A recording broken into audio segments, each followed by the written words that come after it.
മന്ത്രിസ്ഥാനത്തെക്കുറിച്ച് പറയുമ്പോൾ താങ്കൾ ഇതിനോടകം വ്യക്തമാക്കി കഴിഞ്ഞത് താങ്കളെ ഒരു ഘട്ടത്തിലും പരിഗണിച്ചിരുന്നില്ല. പക്ഷേ മാധ്യമങ്ങളിൽ അവസാന നിമിഷം വരെയും ഇങ്ങനെ ഒരു പ്രചരണം വന്നുകൊണ്ടേയിരുന്നു. എന്താണ് അതിൻ്റെ കാരണം? അതെനിക്കറിയില്ല. മാധ്യമങ്ങളോട് ചോദിക്കണം എന്തിനങ്ങനെ കൊടുത്തു, ആര് കൊടുത്തു.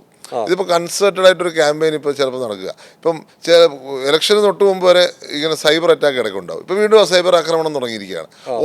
ഓവറാക്കരുത് എന്നൊക്കെ പറഞ്ഞ് ഇങ്ങനെ ചെയ്യുകയാണ്. ഞാൻ പറയുന്നത്, ഞാൻ ഒരിക്കലും ഒരു PR വർക്ക് നടത്തിയിട്ടില്ല. ഇപ്പം ഇതൊക്കെ നാച്ചുറലായിട്ട് വന്ന് ചേർന്ന പ്രോസസ്സ് മാത്രമാണ്.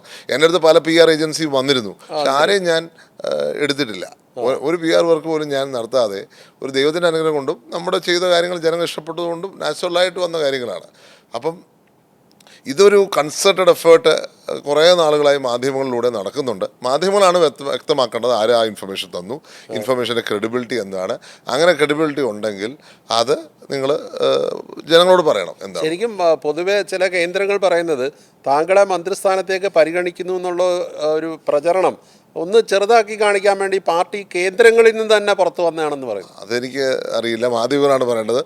പാർട്ടി കേന്ദ്രങ്ങളാണോ പാർട്ടി വിരുദ്ധ കേന്ദ്രങ്ങളാണോ ഇങ്ങനെ ചില വ്യക്തി താല്പര്യങ്ങളാണോ ഇങ്ങനെ വാർത്തയാക്കി എന്ത് പറഞ്ഞാലും പാർട്ടിയുടെ പേര് ഉപയോഗിക്കും. പാർട്ടിയുടെ ആണെങ്കിൽ പാർട്ടി നേതാക്കൾ പറയണം, മുഖ്യമന്ത്രി പറയണം, അല്ലെങ്കിൽ KPC പ്രസിഡന്റ് പറയണം, അല്ലെങ്കിൽ ലീഡർഷിപ്പിൽ ആരെങ്കിലും പറയണം. ഇവരാരും പറയാതെ വെറുതെ ഇങ്ങനെ ഒരു പുകമറ സൃഷ്ടിച്ച് നമ്മളെന്തോ വലിയ ശ്രമം നടത്തി നമ്മളതിലേക്ക് വന്നു എന്ന് വരുത്താൻ ഉള്ള ശ്രമം ഉണ്ടായെന്നുള്ള യാഥാർത്ഥ്യമാണ്. അത് ശരിയല്ല എന്ന് മാത്രമേ പറയൂ.